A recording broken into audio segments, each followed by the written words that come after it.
અમદાવાદમાં તહેવાર સમયે ઇમરજન્સી કોલ્સમાં વધારો થયો છે। જી હા, દિવાળી દરમિયાન વધી છે આગ લાગવાની ઘટના। દિવાળીના દિવસે આગના 84 જેટલા કોલ આવ્યા। પડતર દિવસે 54, જ્યારે નવા વર્ષે 50 ફરિયાદો મળી। 3 દિવસમાં અલગ અલગ કુલ 188 જેટલા કોલ આવ્યા છે। મોટાભાગની જગ્યાએ ફટાકડાના કારણે આગ લાગી હોવાનું સામે આવ્યું છે। જો કે ગત વર્ષની સરખામણીએ આગની ઘટનામાં ઘટાડો નોંધાયાનો દાવો કરવામાં આવ્યો છે। ગત વર્ષની સરખામણી કરીએ તો વર્ષ 2023 દરમિયાન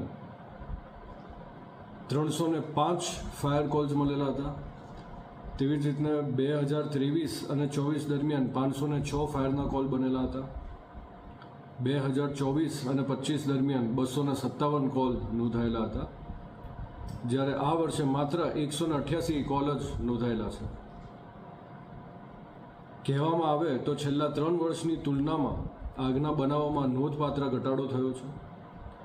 આ ઘટાડો નાગરિકોમાં વધતી જાગૃતતા અને ફાયર વિભાગની સમયસર કામગીરીના કારણે શક્ય બન્યો હતો।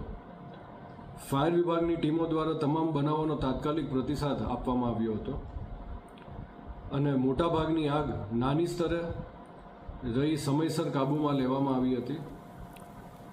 સદનસીબે કોઈ મોટું જાનહાનિજનક બનાવ નોંધાયો નથી।